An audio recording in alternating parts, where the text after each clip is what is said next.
愛的暗號，只因我一對天眼始終大路，心思精細總有分數，當苦惱冤案總破得到，攀山跳海我都永不卻步，只需要根據感覺他的引導，機警的我總有一套，問誰賣力實力我認最好，逐步構思我分析圈中哪個可以，然而縱使身體此刻透支，來望我知穿梭空間太過勞意，讓你知我話是追根究底，一心偵緝到底，絕對機警偵探出位，憑我事實上懷有絕藝，追根究底，始終偵緝到底，撞破艱險的計中計，憑我解開紫荊的這個謎。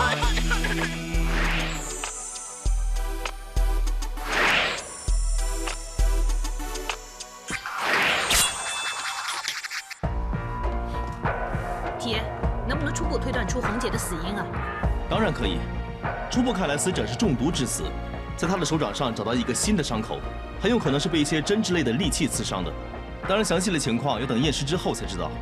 哎呀，老公啊，你真可怜！原本来电视台做访问的嘛，突然变成处理公事。老婆，往好处想，现在有顺风车坐了。这钉钉上面很明显有人为的损坏，而凸起尖锐的部分有类似杏仁的味道，很有可能被人抹了山埃之类的剧毒在上面。不过要等化验后才能肯定。但是早上钉钉还没事啊，下午为什么突然间变成了有毒的钉钉呢？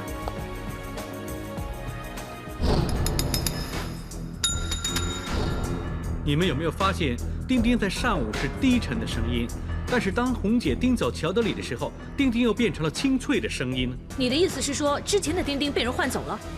我怀疑，在中午放饭的时候，有人把低沉的声音的钉钉换成一个有毒的钉钉。Sir， 怎么样？现场什么情况？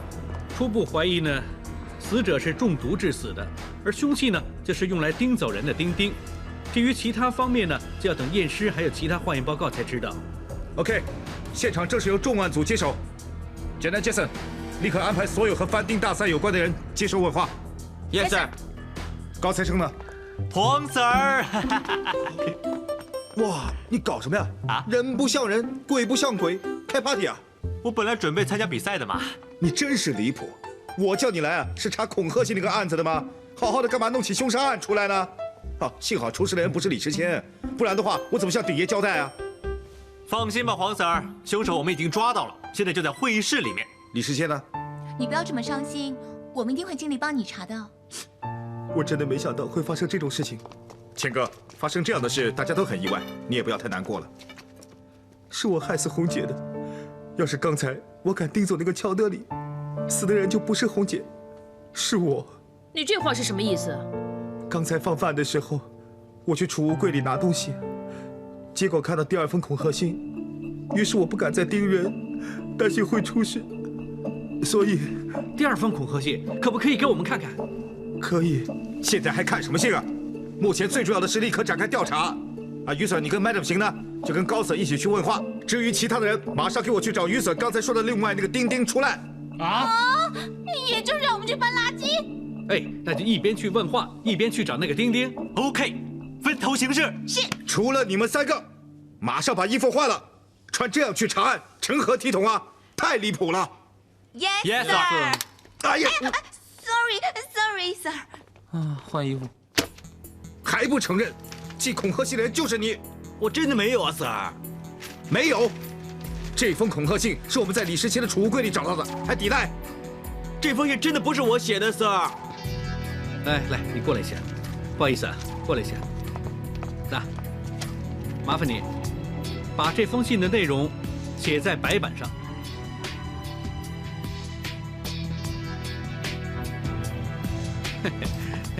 果然如此。这是已经的已字，并不是自己的己字。看来你中文程度真是半桶水，连这个字都写错了。你知不知道你写这封恐吓信的时候写错的这个字，跟你在表演的时候这副对联上的错字是一模一样的？不止这样，我们在第一封恐吓信上面找到一块小小的污迹，经过化验之后发现是咖喱汁。每间餐厅的咖喱都有独特的配方，只要经过化验之后，我们就可以找到咖喱里面用的是什么香料，恐怕会跟你那间餐厅所用的咖喱香料一模一样吧？是，我的确是曾经写过恐吓信，但是我只写过一封，那封不是我写的 ，Sir。哼，你也就是承认自己是杀人凶手了。我没有杀人的 Sir，你们相信我啊？你说你没有杀人，为什么你要写信恐吓李时谦？上次参加随时一盯的时候，那坏蛋不止盯我出局，还在镜头前面损我，人要脸树要皮的。我回到家里越想就越生气，就写了一封恐吓信吓吓他了。你根本是一直怀恨在心，所以趁着翻钉大赛的时候就趁机杀死李时谦。我真的没有杀人的 Sir， 我只写了一封恐吓信，这封不是我写的。2封恐吓信。是，本来是有2个钉钉的，不过其中一个有问题，就拿去当后背喽。为什么上午却是用后背钉钉呢？啊 ，Sir， 你的耳朵倒挺灵的啊！因为上午要开场了，才发现原本的钉钉它不见了，又赶着要用，就只好把后背的拿出来喽。为什么坏的钉钉会在中午的时候被拿走，换回好的钉钉在桌上呢？我哪知道，我也是听到说红姐出事了，才发现原来平时用的那个钉钉被摆回去了。这么大的地方，没有人看管吗？你以为我是保安啊？这儿的人个个都可以自由出入的。我知道你以前跟红姐有过争执，对不对啊？你以为我疯了？我还要养老婆孩子呢。杀人要坐牢的。电视城啊，很多人都很痛恨那个38。你要怀疑，为什么不怀疑那个李时谦呢？那个李时谦呐，每天都受他的气，不是更有嫌疑？案发时你在哪里？你在做什么？我在练习，准备上台表演。我什么都不知道啊 ，Sir。你亲耳听到乔德里骂李时谦？走了吗？他说他无耻又下贱，如果他再敢盯他，他就狠狠地揍他。今天的流程明明是乔德里第一个出场，为什么忽然之间改了？什么惊世阴谋啊 ，Sir？ 又不是拍戏。何菲菲的外婆盲肠炎进了医院，他跟我说要赶去看她，我就调他先出场了。为什么后来又变成乔德里先出场呢？因为何菲菲出场之前发现她的衣服被人给剪破了，所以来不及出场。那个何菲菲怎么这么倒霉？大家都没事，就她状况最多。OK， 不知道哪个坏人捡我的衣服。Sir， 我能走了吗？我外婆还在医院呢。你放心吧，医院说你外婆的手术很顺利，已经没事，她醒了。真的，Madam， 谢谢你。你记不记得何菲菲的衣服被人剪破之前，有哪些人曾经进来这里呢？那天呢，临时改通告说要提早进场录影，我就赶快去买盒饭，赶着开工了，哪会留意那么多呢？Lisa Madam 行，你们过来看看。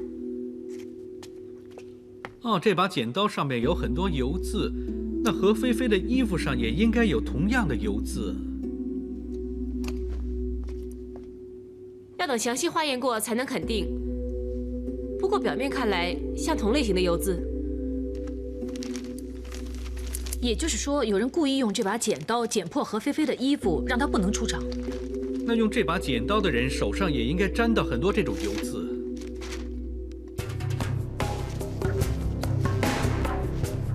这张擦手纸上面也有类似的油渍，那个人很可能曾用这张纸擦手。艾希姐姐，你真的好细心啊，这么细微的事你都留意到了。我这个岗位就是要看到其他人可能会忽略的细节。不然的话，你也不需要我了，光是雨伞你一个就够了。活该，油腔滑调。为什么要鬼鬼祟祟的躲在这里说？我们是不是有什么阴谋啊？嘿，你们2个小鬼什么都不懂，这案子明明是我们 DIE 在跟的，怎么能又被重案组那边抢去风头呢？跟你们说，一定不能便宜他们。还有啊，现在我们2个组正在比赛。不可以再让重案组破坏我们的比赛。没错，我们要在他们之前找到凶手。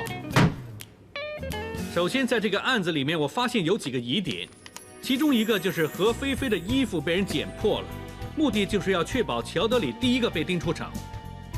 在这个时候呢，厂里面那个钉钉已经被人换成有毒的钉钉，而在乔德里出场的时候，实际上李时坚很想钉他，但是因为收到第2封恐吓信，所以不敢钉，结果就由徐永红出手做了替死鬼喽。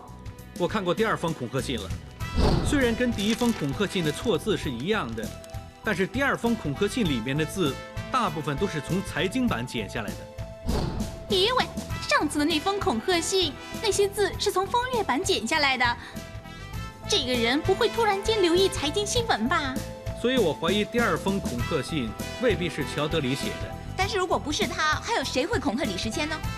关于红姐徐永红的被杀案，目前已经交给重案组接手调查。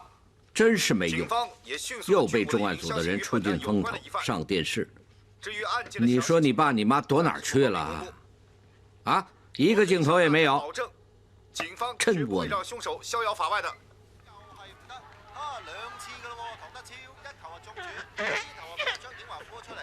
你喜欢看球啊？来，宝宝，来，宝宝，你告诉叔叔，这次哪队会赢啊？啊，那，今天晚上呢，就是切尔西大战阿森纳。切尔西赢呢，还是阿森纳赢啊？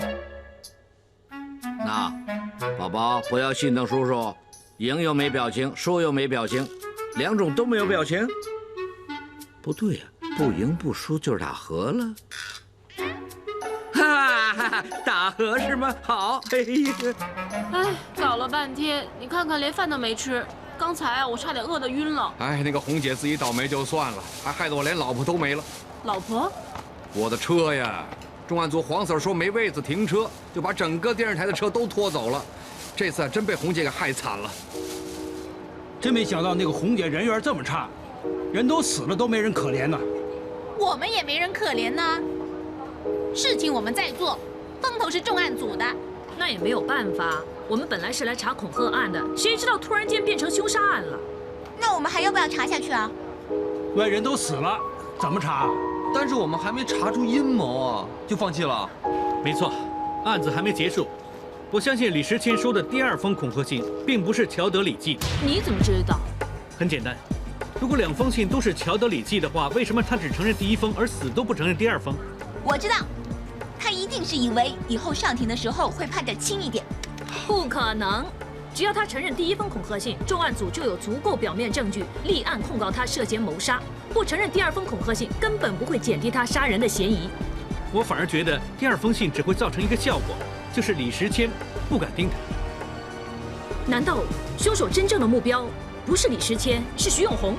但是红姐一向在观众的心目中都是 very nice 的，有哪个观众痛恨她，恨得要杀死她呢？哦，难道这个凶手不是参赛者，而是知道红姐幕后真面目的人？不管怎么样，我可以肯定，无论台前还是幕后，这个凶手肯定是有份参与翻钉大赛的人，不然他哪有机会换走那个丁丁？这么说来，范围缩小了很多呀。不过我还是想不通，凶手为什么可以肯定乔德里表演的时候，红姐会忍不住盯他呢？不过呢，幸好现在电视台临时决定拍一个悼念特辑，所有有关人员都将要留在这里，那我们就可以慢慢查了。慢慢查你个头啊！一个电视节目要录多久啊？最多1晚上，录完之后人都走了，还查个屁呀！什么？你要我用感应帮你破案？非常时期当然要用非常方法。美人说的对啊，我们没多少时间了，想破案就要尽快找到线索。嘿，你不怕我耍花招？我感应完之后自己去找凶手啊！你想都别想，我24小时全天候盯着你。还有啊，你也想尽快找到杀死你的偶像的凶手吧？OK， 那之前他给我一张亲笔签名照，你帮我拿出来。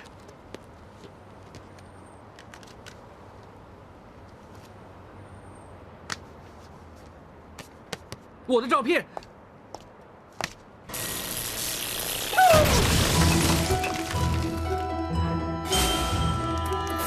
子朗，子朗，你怎么了？子朗，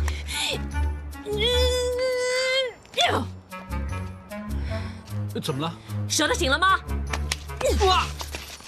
子朗，为什么你突然晕倒了？我可能太累了。是啊是啊，他有一个怪病，就是突然会晕倒，每次都晕倒在美女身上。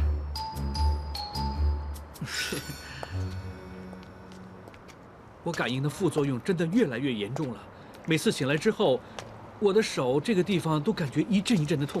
那你以后就少感应一点，要是不小心撞到重要部位，我看你怎么办？不会吧？我还想再生个女儿。你刚才感应了什么出来啊？别打算瞒着我，自己破案啊！我刚才感应的时候，看到有2只蝴蝶飞呀飞，是什么意思啊？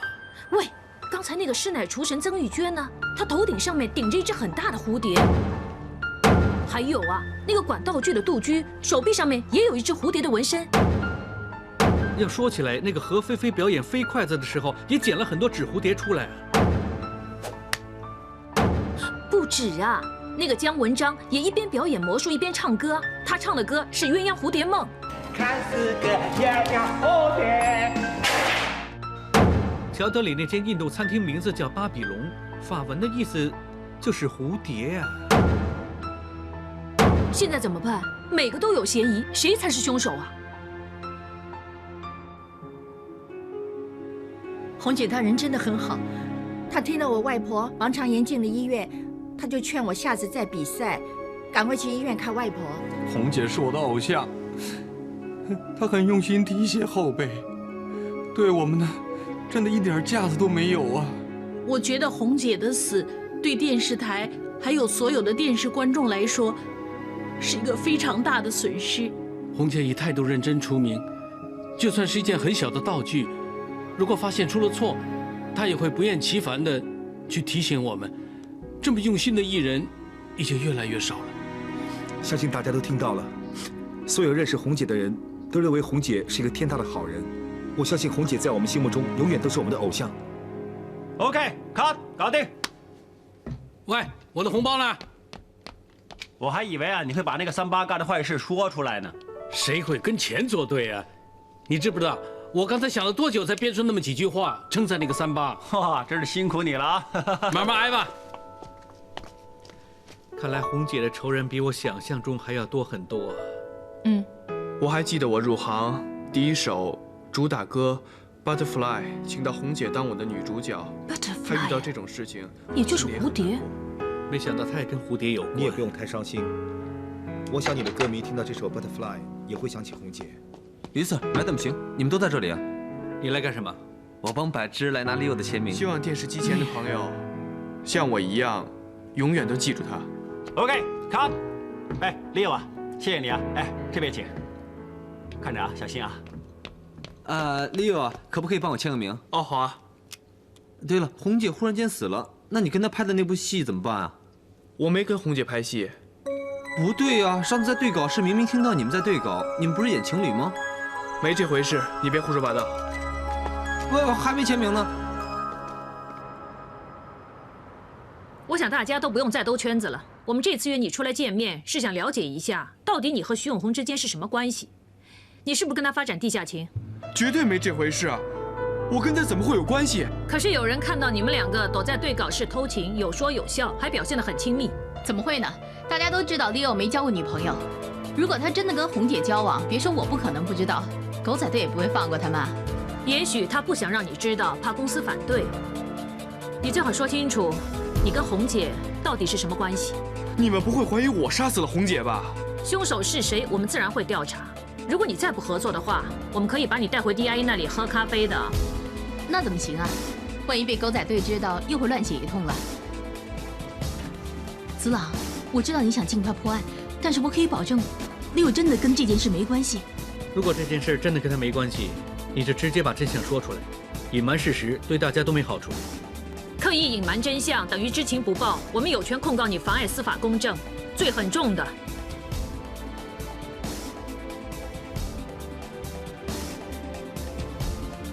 要不你出去一下，让我来问呢？为什么？那你也想赶快拿到资料吗？哎，你问个够吧。好吧，把事实说出来。是，他们两个人在一起已经有一段时间了，但是我一直都不赞成。为什么你就是不听话呢？好了，事情闹大了吧 ？Sorry 啊，梅姐，我真的没杀人呐。我刚才一直都不想说，我也是为了 Leo 着想，我不想因为这件事影响了他的前途，毁了他的形象。在案发的时候，你们在哪里做过些什么？当时 Leo 在拍 MV， 我也在场，还有整组人可以作证。子朗，你当卖个人情给我，不要公开 Leo 和红姐的关系，好不好？放心吧，红姐的死跟他没有关系的话，这件事绝对不会公开。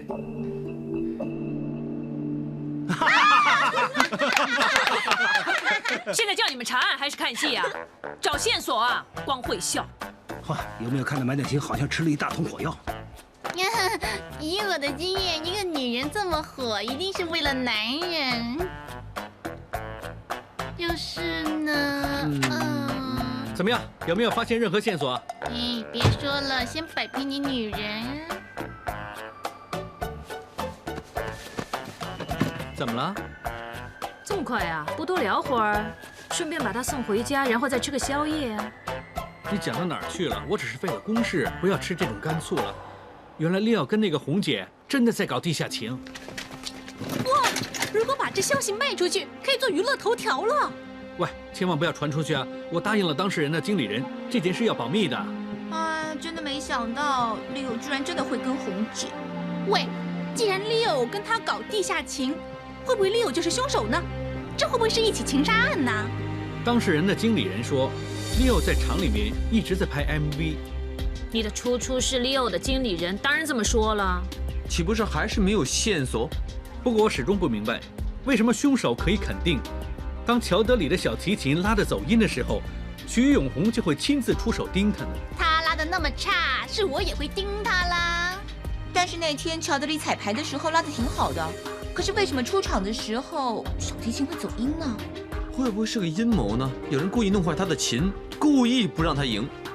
我拜托你不要看那么多 X File， 看到满脑子都是阴谋阴谋。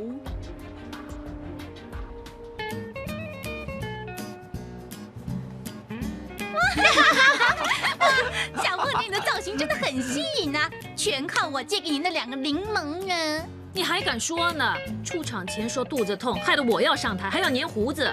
Madam 行，你反串也挺帅的。如果我是导演的话，就找你反串演祝英台。祝英台。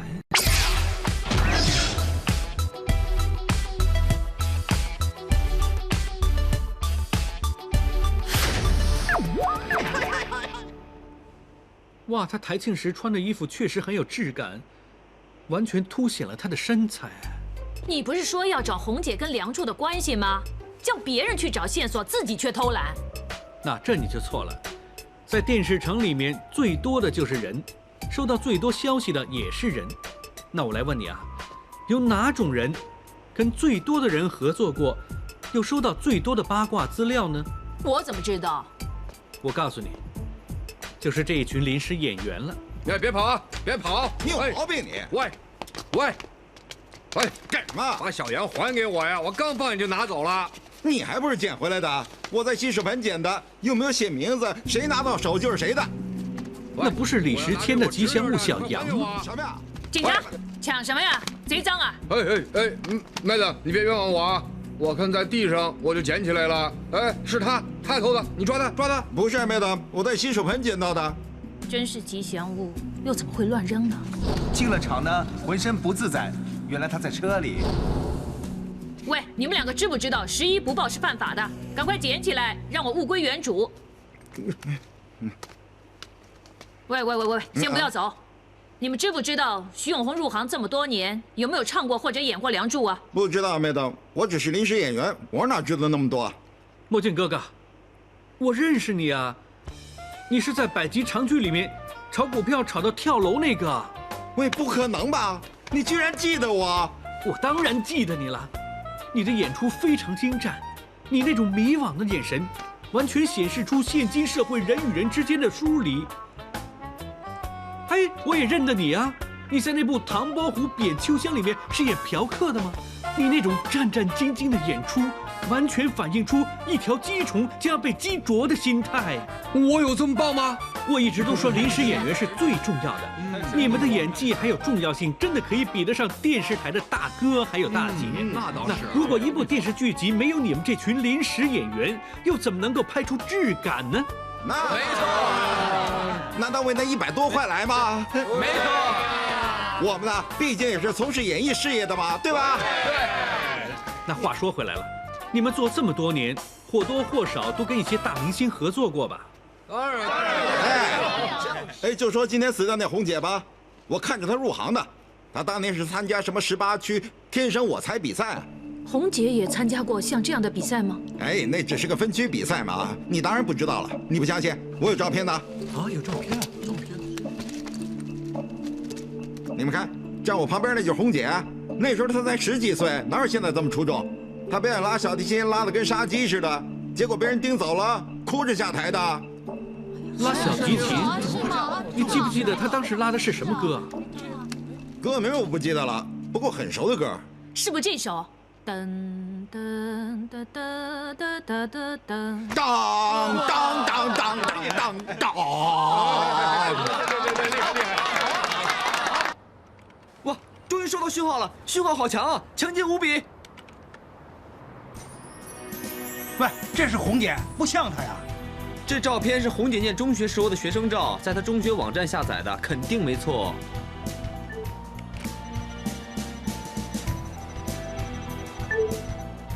哇，相似度有98%，也就是说这照片里面拿着小提琴的这个女孩就是红姐了。战士帮，帮我放大团体照，中间的部分我想看清楚。我没有看错，就是她了。为什么她会在照片里面？喂，艾希姐姐。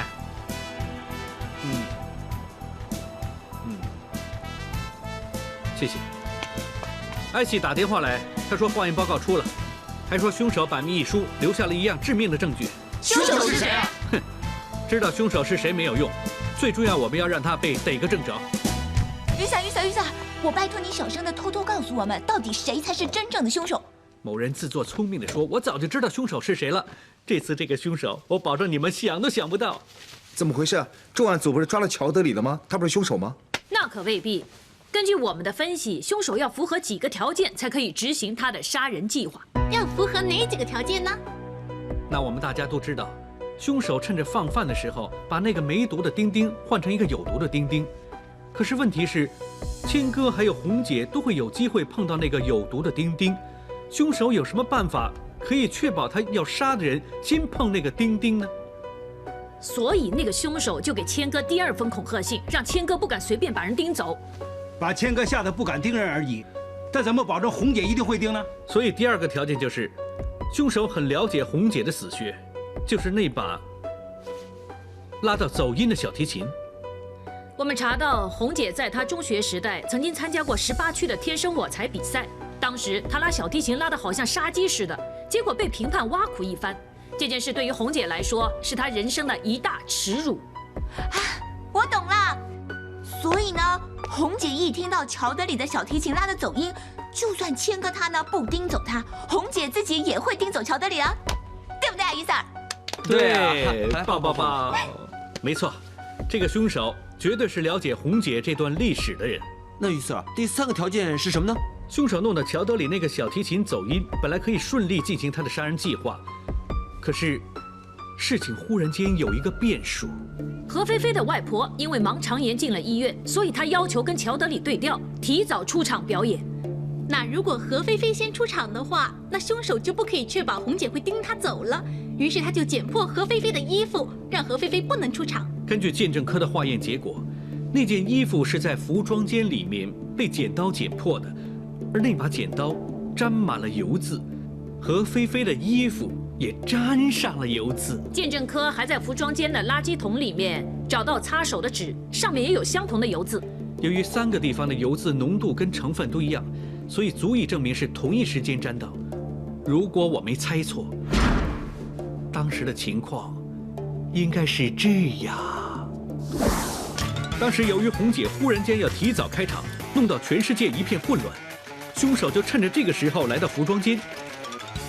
凶手趁着服装间的人手忙脚乱，随手拿起一把剪刀剪破何菲菲的衣服。可是剪刀上有油渍，弄得凶手一手的油，他得赶快擦掉。凶手的手上沾满了油渍已经很倒霉了，但是更倒霉的是，他竟然想到用这种纸巾去擦他手上面的油渍，结果纸巾上就留下他的 DNA 了。但是这样也不能证明杀红姐的凶手跟剪何菲菲衣服的是同一个人呢。谦哥，你说的很有道理。所以说到底，最重要的是要找到那个被凶手换走并没有毒的丁丁。只要找到疑凶，抓他去验 DNA。如果证明他的 DNA 跟这张纸巾上面的 DNA 完全吻合，然后再证明了捡烂衣服的人跟换走丁丁的人是同一个人的话，那就可以100%肯定，这个人就是杀死红姐的凶手了。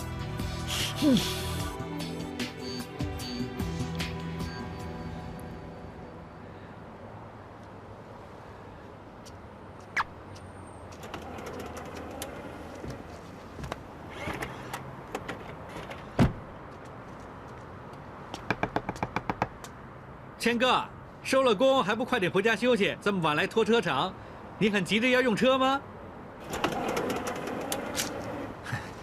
我有个坏习惯，一天不开车就浑身不自在，所以早点过来拿车了。哎，我们以为红姐演技好，你的演技更好，临危不乱，处变不惊，很会随机应变。Madam， 你说的话我不明白。你不用再装了，下毒杀死红姐的凶手就是你。我是受害人，我是受了恐吓信的人，怎么会是凶手啊？谦哥，不知道你还记不记得，凶手要成功毒死红姐的3个条件。我记得，又怎么样？第一个条件，凶手寄恐吓信给你，让你不敢盯走乔德里。但是除了你之外，又有谁可以把第2封恐吓信 copy 的跟第1封一模一样？又有谁可以100%保证你不会去按那个有毒的钉钉？也许凶手想杀我，也想杀红姐，或者随便杀一个也说不定。那第2个条件你又怎么解释？照片里这个人你认识了？你不会连自己都不认识吧？我们在报馆的资料室里找到一张参赛名单，18区天生我材比赛助理编导李时谦。哦，原来你是从幕后转做幕前的。你是这个比赛的助理编导，所以知道红姐的死穴是走音的小提琴。没错，我是做过这个节目，但已经是很久以前的事了。至于红姐有没有参加这个比赛，我根本就不记得了。而且我的 DNA， 你们警方也没权利强制拿去调查。我想我能走了。谁说我没有证据？证据就在你的车子里。你记不记得今天中午放吃饭，我们在电视台门口见到你？谦哥，你要出去吗？为什么不通知一声？我忘了我的吉祥物了。你当时说要拿吉祥物小羊，既然是吉祥物，为什么乱放呢？你并不是要拿吉祥物，而是把东西摆到车上。密码是000吧？当当当当。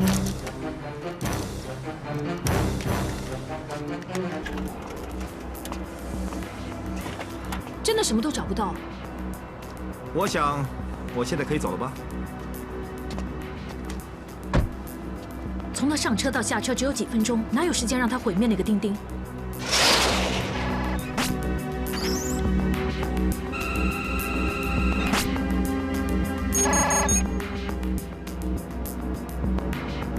等一下，差点让你混过去。我知道那个钉钉在哪里。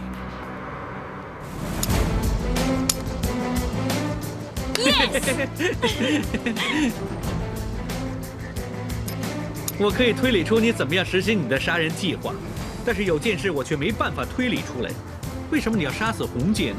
你可以红到今天啊，全都靠他！你忘恩负义呀！我忘恩负义？你们根本什么都不知道。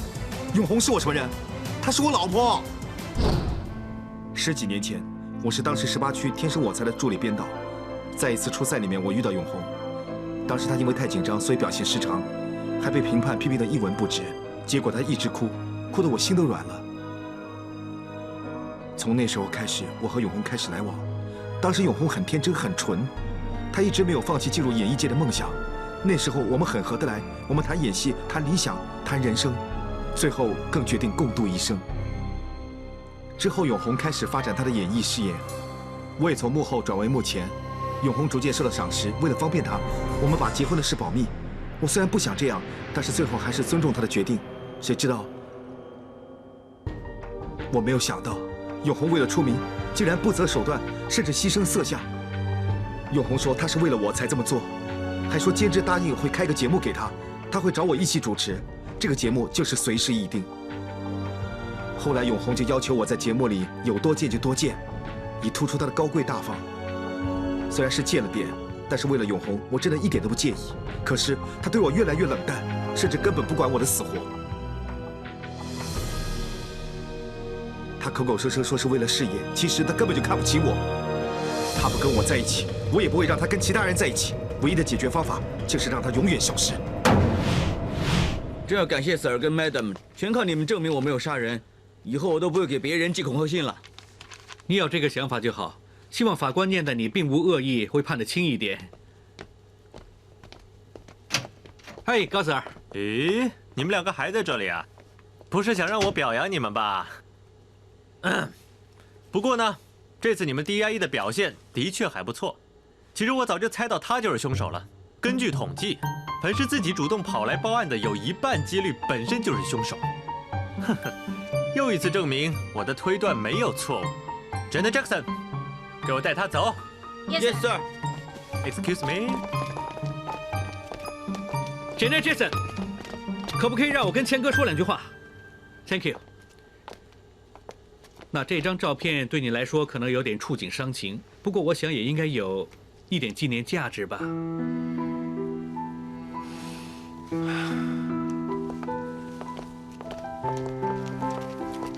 明明心爱一个人，为什么会舍得杀死他呢？他舍不得的。红姐死的时候，他望着红姐伤心的样子，简直眼泪在心里流啊。人的嫉妒心呢，真的很可怕哦，可以令人迷失了本性。是啊，所以你就不要老是爱吃那些干醋了。那就要看你了。有时候女人的嫉妒心比男人还强，小心我爱你爱到杀死你呀！救命啊 ，Sir！ 啊 ，Sir， 救我啊 ，Sir！Sorry 啊。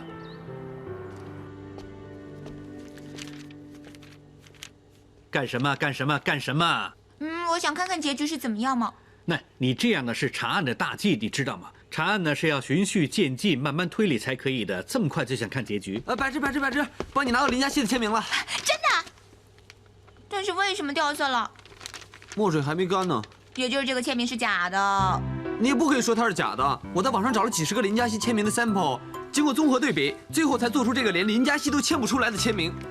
哎呀，你的怪招还挺多的嘛！喂，拿你的怪异发明去赚点外快，补贴一下我们那顿自助餐呢。喂，但是呢，这个案子明明是我们这组人破的，不应该是你们请吗？就是，如果不是我，怎么会识破红姐的奸情啊？你们可不要忘记，你们还有个队员叫高材生，他以为乔德里是杀人凶手，还开记者招待会，分都扣光了。说的对呀，反而我们的小凤姐还有 Madam 型的卖力演出，就使你们的朗哥想到梁祝这个破案关键，你们可以否认吗？对了，奇怪了，于 Sir， 你怎么会想到梁祝是破案的关键啊？嘿嘿，这是个秘密。秘密？我这支舞跳得那么好看呢，全靠柏芝借了卷私人芭蕾舞录影带给我，所以这次可以破案。其实大家都有功劳，就当打平手吧。不行，那顿自助餐谁请客啊？我今天收到电视台的来信，说我跟 Madam 成为了随时翻丁王，会给我们一笔奖金，就拿那笔钱出来付账吧。既然小凤姐这么说，我不会反对的。太好了，谢谢小凤姐。啊，小凤姐，过来一下。做事啦。干什么？录影带还了没有？啊，我正准备还他。啊，先不要还，借给我。啊！哇，柏芝穿芭蕾舞裙一定哇！那谢谢。什么？5岁幼稚园毕业礼？你高兴了？这次分不出胜负，你就不用回家带宝宝了。唉，分不出胜负是小事，你不要忘记，今天就是罗斯尔所说的最后期限，我们不能把宝宝带回来了。于子朗，请静静。你们好大的胆子！是知道了，罗斯尔。明天我们不会带宝宝回来的。写了这样的信，还装没事发生。投诉家庭岗位歧视，为了带宝宝回来，竟然写匿名信投诉我。喂，你写的？没有。你们谁写的？没有啊。全部都不承认是吧？好，这次当你奸计得逞，宝宝暂时可以留下，直到我查出到底是谁写的为止。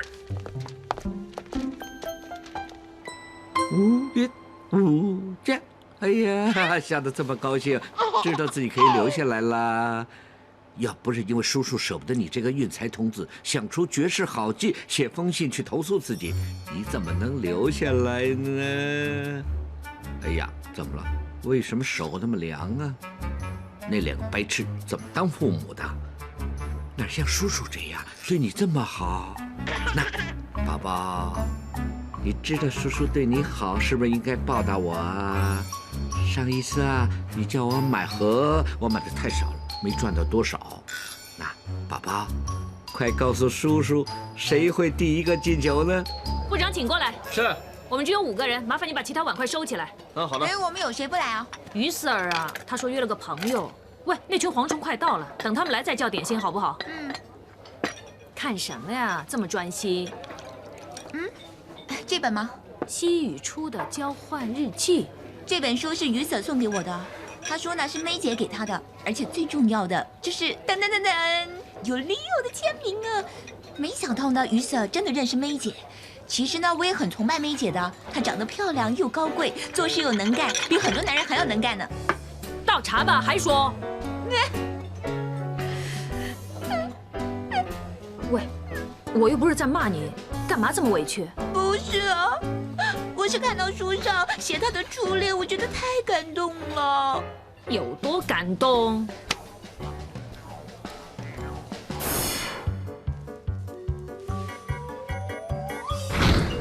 我有一个初恋男朋友，暂且称他为 CL 吧。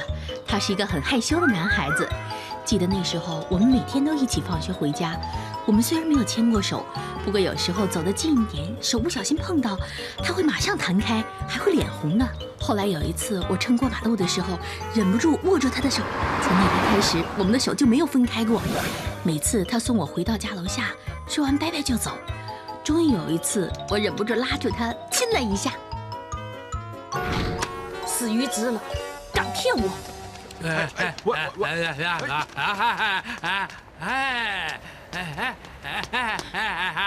女学生，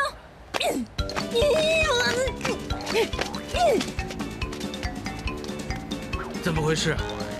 怎么不抓我啊？喂，我是大口鹰啊！小姐几位啊？别挡着我！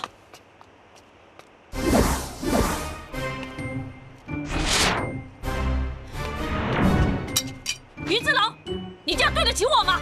靜豬不必你解説古怪的暗號，只因我一對天眼始終大路，心思精細總有分數，當父老冤案總破得到，攀山跳海我都永不卻步，只需要根據感覺他的引導，機警的我總有一套，問誰買力實力我認最好，逐步構思我分析圈中哪個可以。